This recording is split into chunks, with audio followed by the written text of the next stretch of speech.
Oke, assalamualaikum warahmatullahi wabarakatuh. Jadi di sini saya akan menjelaskan tentang proyek UAP saya di mata kuliah kecerdasan buatan. Jadi di sini ada sistem pendukung keputusan evaluasi kinerja karyawan untuk rekomendasi pelatihan dan pengembangan kompetensi menggunakan metode Fuzi Mamdani dan sistem pakar. Nah, sebelum masuk ke sistem pendukungnya, perkenalkan, nama saya Bahtiar Nugraha dengan NPM 241705158 dari kelas A, jurusan Ilmu Komputer. Jadi di sini saya mendapatkan tema keempat, yaitu evaluasi kinerja karyawan untuk penentuan pelatihan. Nah, di sini saya sedikit melakukan pengembangan dari tema yang diberikan, yaitu saya menambahkan di mana di sini akan memberikan bukan sekadar rekomendasi pelatihan, tapi juga pengembangan kompetensi, karena just in case beberapa karyawan itu memiliki kinerja yang cukup baik atau bahkan sangat baik. Nah, untuk pekerja-pekerja seperti itu atau karyawan seperti itu, kita tidak memerlukan yang namanya pelatihan dasar ataupun basic training. Jadi yang perlu dilakukan adalah mengembangkan kompetensi yang sudah dimiliki oleh karyawan tersebut. Nah, maka dari itu di sini saya merancang sistem pendukung keputusan yang merekomendasikan pelatihan dan juga pengembangan kompetensi menggunakan metode Fuzi Mamdani dan juga sistem pakar. Nah, di sini saya akan masuk sedikit ke deskripsi singkat dari sistem yang saya buat. Jadi sistem ini itu dirancang untuk membantu perusahaan dalam mengevaluasi kinerja karyawan serta menentukan rekomendasi tindak lanjut yang sesuai berdasarkan hasil evaluasi. Nah, rekomendasi yang dihasilkan ini dapat berupa program pelatihan maupun pengembangan kompetensi guna meningkatkan kualitas sumber daya manusia dalam perusahaan. Nah, makanya saya tadi katakan beberapa karyawan yang memiliki nilai kinerja yang sangat baik itu justru malah membutuhkan yang namanya pengembangan kompetensi agar yang tadinya kinerjanya sudah baik itu lebih meningkat lagi kualitasnya. Nah, lalu sistem ini itu memanfaatkan metode Fuzi Mamdani itu untuk mengolah data penilaian kinerja karyawan yang tadinya bersifat subjektif dan mengandung ketidakpastian seperti tingkat disiplin, produktivitas, dan kemampuan kerja sama tim. Lalu melalui proses yang nantinya di dalam sistem ini itu ada fusifikasi, inferensi, dan juga defusifikasi. Nah, sistem ini akan menghasilkan nilai kerja yang lebih objektif. Nah, selanjutnya nilai tersebut akan diproses oleh sistem pakar berbasis aturan atau rule based expert system untuk menghasilkan rekomendasi yang dapat digunakan oleh pihak human resource atau HR dalam menentukan program pelatihan ataupun pengembangan kompetensi yang paling sesuai bagi setiap karyawannya. Nah, selanjutnya saya akan masuk ke variabel-variabelnya. Ada variabel input dan variabel output. Kita mulai dari variabel inputnya terlebih dahulu. Nah, di sini ada 5 variabel input. Yang pertama adalah kedisiplinan karyawan. Jadi variabel ini itu diukur dari seberapa banyak pelanggaran yang dilakukan karyawan dan juga jumlah ketepatan kehadiran selama satu periode evaluasi ini. Nah, jadi semakin banyak karyawan yang melakukan pelanggaran atau melanggar peraturan yang ada di perusahaan tersebut, maka nilai kedisiplinannya itu akan semakin turun. Dan juga dihitung dari jumlah ketepatan kehadiran. Jadi semakin sering dia telat masuk kantor, nilai kedisiplinannya juga akan semakin rendah gitu. Selanjutnya ada produktivitas kerja. Nah, ini tuh diukur dari seberapa banyak pekerjaan yang diselesaikan dan juga jumlah lembur yang diambil oleh karyawan dalam periode evaluasi. Jadi semakin sering dia menyelesaikan pekerjaan dan juga semakin sering dia mengambil lembur, maka nilai produktivitas atau indeks produktivitasnya itu makin tinggi. Lalu selanjutnya ada kemampuan bekerja dalam tim. Nah, ini itu dihitung dari seberapa banyak keluhan dan juga laporan dari anggota tim terhadap karyawan tersebut. Nah, di sini laporannya itu laporan tentang keluhan atau feedback negatif. Nah, dari anggota tim terhadap karyawan yang kita evaluasi tersebut. Dan juga jumlah pekerjaan tim yang diselesaikan bersama karyawan tersebut dalam periode evaluasi. Nah, kedua hal ini itu saling berlawanan ya. Jadi untuk yang seberapa banyak keluhan ini nantinya akan mengurangi nilai dari kemampuan bekerja dalam tim. Lalu untuk yang jumlah pekerjaan yang diselesaikan bersama karyawan tersebut, di mana karyawan tersebut berada di dalam timnya, itu semakin banyak akan semakin menambah atau meningkatkan nilai kemampuan bekerja dalam tim. Nah, selanjutnya ada kualitas hasil pekerjaan, di mana ini dihitung dari jumlah pekerjaan yang diselesaikan tanpa revisi dan reject dalam periode evaluasi. Nah, bedanya dengan produktivitas tadi, di mana produktivitas hanya menghitung pekerjaan yang diselesaikan. Tapi untuk kualitas ini yang dihitung adalah pekerjaan yang selesai tanpa adanya revisi, atau semakin banyak revisi maka nilai kualitas hasil pekerjaannya akan semakin turun. Dan juga di sini ada reject, di mana tidak semua petinggi atau pemangku jabatan di perusahaan itu selalu memberikan revisi yang terus menerus. Ada pula yang mereject pekerjaannya lalu dialihkan ke karyawan yang lain. Jadi semakin banyak yang selesai tanpa revisi dan reject, ini akan semakin meningkatkan nilai kualitas hasil pekerjaan karyawan tersebut. Nah, yang terakhir ada variabel inisiatif kerja. Nah, ini tuh dihitung dari jumlah tindakan yang dilakukan tanpa menunggu instruksi dan tanpa terjadi kesalahan. Jadi ini nih tujuannya untuk menghitung kemampuan karyawan untuk mengambil keputusan tanpa menunggu instruksi. Jadi misal dia tahu ada pekerjaan yang perlu dikerjakan, tapi atasannya belum memberikan instruksi. Nah, dia melakukannya lebih dulu tanpa menunggu instruksinya. Nah, itu sudah termasuk inisiatif dalam pekerjaan. Nah, itu untuk variabel inputnya. Dan untuk variabel output yang dihasilkan dari fuzinya itu ada nilai evaluasi kinerja karyawan. Yang di sini ada 3 kategori: buruk, cukup, dan juga baik. Lalu untuk variabel output dari sistem pakarnya itu adalah rekomendasi tindak lanjut yang dapat dilakukan oleh HR atau Human Resource. Nah, ini dapat berupa program pelatihan ataupun pengembangan kompetensi. Oke, jadi kita mulai masuk ke sistemnya. Nah, di sini ada import library. Jadi library yang saya gunakan di sini ada NumPy dan juga Matplotlib Pyplot untuk visualisasi. Nah, masuk ke membership function. Jadi di sini saya buat fungsi untuk membership functionnya, di mana trap ini adalah trapesium. Jadi ini akan nantinya akan membentuk sebuah grafik berbentuk trapesium ya. Jadi ujungnya tidak lancip, yaitu ujungnya datar, puncaknya datar. Lalu untuk yang tree ini adalah triangular atau triangle. Jadi dia ujungnya lancip, jadi berbentuk segitiga gitu. Nah, ini nanti akan digunakan untuk mencari fungsi keanggotaan dari input-input yang ada. Jadi di sini ada membership input ya. Untuk kedisiplinan saya gunakan disiplin membership, nama fungsinya. Lalu untuk produktivitas, lalu ada kerjasama, ada kualitas, dan juga inisiatif. Nah, di sini untuk membership function dari outputnya, di sini ada kinerja buruk, cukup, dan juga baik. Nah, untuk di sini dapat dilihat ada trap dan tree. Dimana trap itu tadi trapesium, dimana puncaknya datar, dan juga tree triangle atau triangular, dimana puncaknya itu lancip. Nah, selanjutnya kita masuk ke proses fusinya. Jadi di sini itu mencakup proses fusifikasi, inference engine, dan juga defusifikasi.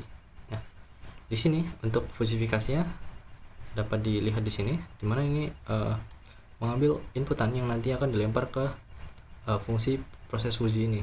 Nah, jadi dia akan mencari fungsi membership dari nilai kedisiplinan, produktivitas, kerjasama tim, kualitas hasil kerja, dan juga inisiatif. Tuh, nah setelah proses fusifikasi ini nanti kita mendapat nilai fusi dari beberapa input ini. Lalu selanjutnya kita masuk ke inference engine, dimana kita akan menjalankan atau menggunakan nilai fusi tadi di dalam rule yang udah dibuat. Nah, di sini ada beberapa rule yang saya bagi ke 3 kategori, dimana di sini ada rule untuk kinerja yang baik, lalu ada rule untuk kinerja yang cukup, dan juga yang terakhir ada rule untuk kinerja yang buruk. Nah, setelah kita mendapatkan nilai dari rule tersebut, kita akan masukkannya ke dalam alpha di sini, dimana ini merupakan salah satu bentuk agregasi input, tapi ini masih masuk ke dalam inference engine, jadi belum masuk ke diffusifikasinya. Nah, di sini untuk alpha baik ini nanti kita akan mengambil nilai maksimal atau maksimum dari seluruh nilai atau ya seluruh nilai dari nilai fusi dari rule-rule yang ada. Nah, di sini bisa dilihat kebanyakan itu menggunakan min, karena semua rule-rule-nya ini itu menggunakan operator n. Jadi kalau kita menggunakan operator n, yang kita gunakan adalah fungsi min. Seperti logika di komputasi itu kan, jika 1 n 0 itu hasilnya adalah 0, karena kita mencari nilai yang paling kecil di antara keduanya. Sementara kalau kita pakai OR, itu misal 1 OR 0, itu kan hasilnya 1, karena kita kalau menggunakan OR itu menggunakan fungsi maksimum, jadi kita cari yang nilai paling besar. Nah, setelah kita cari nilai minimum nih, misal dari rules ini kita cari nilai minimumnya yang mana dari nilai fusinya. Terus di alpha ini kita cari dari nilai minimum tadi, kita cari yang paling besar, lalu kita simpan di alpha. Selanjutnya kita masuk ke bagian agregasinya nih. Nah, di sini X output ini adalah rentang nilai dari 0 sampai 100 sesuai dengan rentang dari nilai kinerja dari 0 sampai 100 gitu. Lalu kita buat variabel agregasi aggregated yang inisialisasinya adalah list kosong. Nah, di sini kita melakukan clip atau clipping, pemotongan. Nah, jadi maksudnya clipping ini adalah kita akan memotong grafik yang tadinya grafik dari membership function itu full, kita akan potong dengan nilai alpanya. Jadi misal kita dapatkan di alpha baik, jadi nilai baiknya misal 0,6, lalu kan kinerja buruknya itu pasti full kan 1. Nah, itu kita akan potong menjadi 0,6, jadi nantinya grafiknya itu tidak full sampai 1, jadi cukup sampai 0,6 gitu. Itu untuk bagian clippingnya, itu memotong. Nah, di aggregated ini nanti kita akan simpan nilai yang paling maksimal nih dari ketiga clipping tersebut. Jadi untuk kategori buruk, cukup, dan juga baik, kita clip nih, kita potong mana yang punya nilai agregasi paling besar. Lalu kita simpan di variable aggregated atau list aggregated ini. Lalu selanjutnya kita masuk ke diffusifikasi nih. Nah, di sini diffusifikasi yang saya gunakan itu adalah COA atau center of area atau centroid.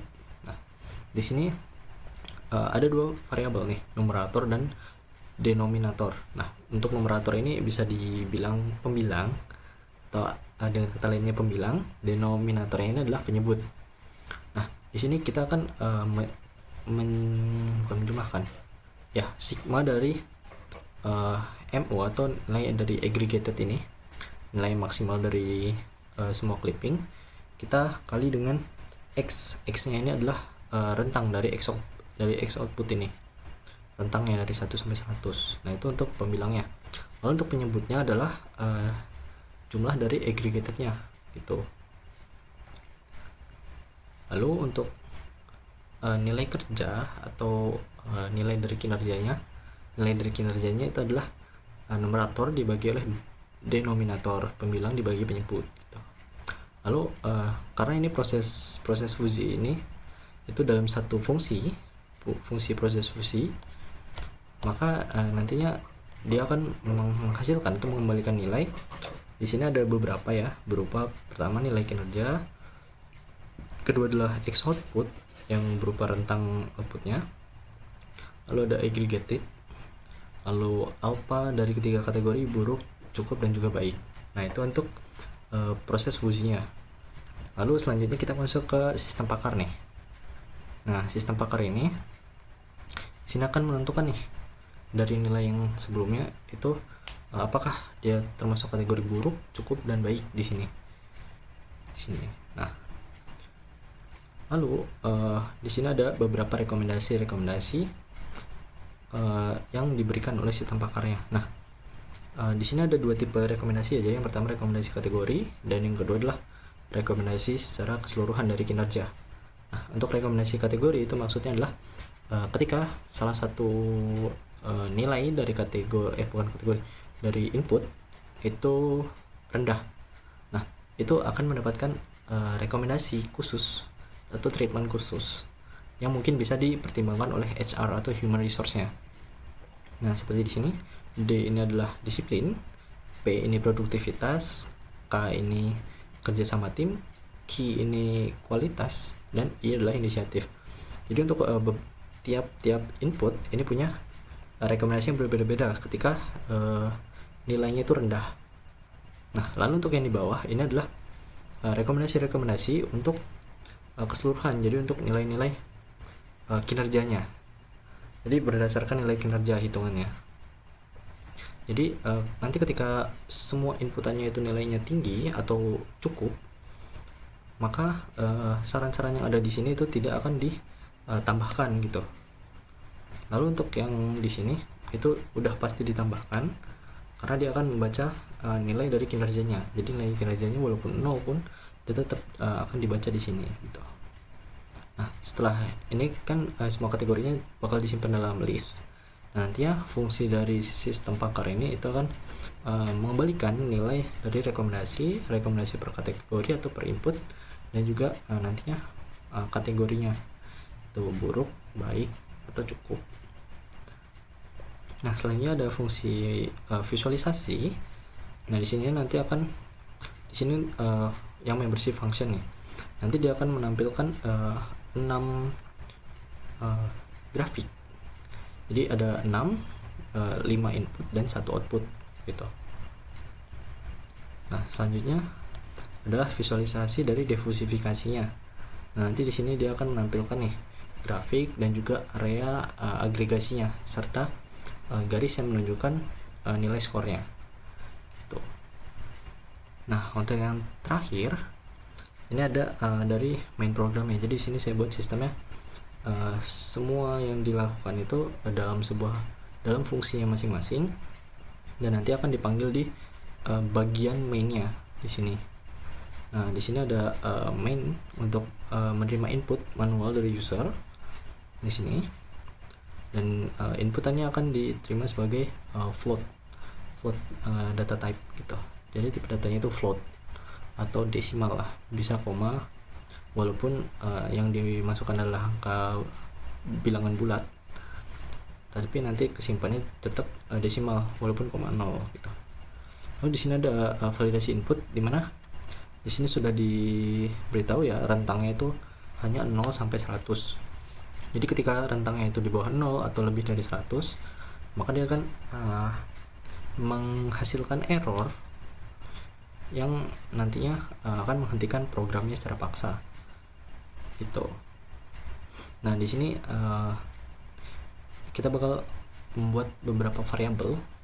Di sini saya langsung menggunakan banyak karena fungsi dari proses fusi itu nantinya akan mengembalikan atau menghasilkan nilai yang lebih dari 1 juga. Jadi di sini ada variabel nilai kerja, X output, aggregated, alpha buruk, cukup, dan juga baik. Nah, itu sesuai dengan return dari si proses fusinya atau fungsi proses fusinya. Nah, untuk parameter yang diterima itu ada disiplin, ini diambil dari nilai inputannya. Jadi ini ke-5 parameter ini ngambil dari nilai inputannya yang diinput oleh si user gitu. Lalu selanjutnya di sini kita mengambil dari fungsi sistem pakar yang nanti akan mengembalikan rekomendasi berdasarkan nilai kinerja, lalu rekomendasi berdasarkan input per kategori atau per input, lalu juga ada kategori dari nilai kinerjanya gitu. Nah, di sini ada untuk outputnya nanti. Di sini nanti ada 2 rekomendasi. Yang pertama berdasarkan aspek kinerja, lalu yang kedua berdasarkan evaluasi kinerjanya gitu. Nah, kita bakal coba run di sini. Oke, misal kita gunakan 85 untuk nilai kedisiplinan karyawan. Lalu selanjutnya nilai produktivitas kita ambil 65, lalu 55, di sini 60, di sini 75. Oke.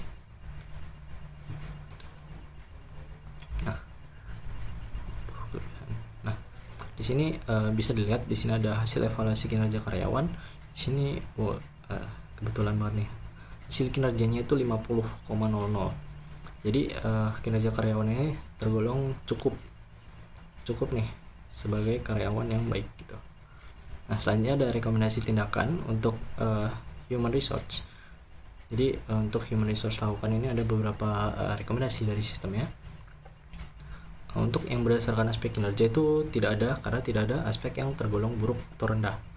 Nah, untuk berdasarkan evaluasi kinerjanya itu ada 3 nih. Di sini ada pertama pelatihan komunikasi profesional, pelatihan kompetensi teknis, dan juga mentoring oleh karyawan senior. Jadi untuk karyawan yang kinerjanya tergolong baik, tergolong cukup ini, itu bisa dilakukan pelatihan komunikasi profesional, pelatihan kompetensi teknis, atau juga mentoring oleh karyawan senior. Ini agar nantinya kinerjanya itu bisa lebih baik lagi, bisa lebih dari nilai 50 ini. Nah, di sini untuk visualisasinya, ini untuk membership functionnya. Di sini ada disiplin, produktivitas, kerjasama, kualitas, lalu inisiatif, dan juga kinerja. Ini untuk outputnya. Nah, oke. Nah, ini untuk yang visualisasi dari diversifikasinya. Dimana di sini untuk yang nilai arsir atau nilai isinya ini berwarna biru, yang seperti yang dilihat di sini, ini merupakan nilai agregasinya gitu. Dan untuk garis ini adalah titik di mana nilai kinerjanya. Nah, di sini kebetulan banget input yang saya gunakan itu berada di titik puncaknya atau di nilai 50,00 gitu.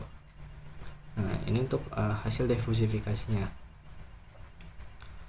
Jadi ini sama sebenarnya grafiknya, cuma di sini ada tambahan nilai agregasinya, dimana di sini ada garis merah. Ini menandakan bahwasanya agregasi outputnya itu berada di daerah itu. Dan juga untuk yang biru ini menunjukkan clipping dari grafik outputnya. Nah, misal kita coba dengan output yang lain deh.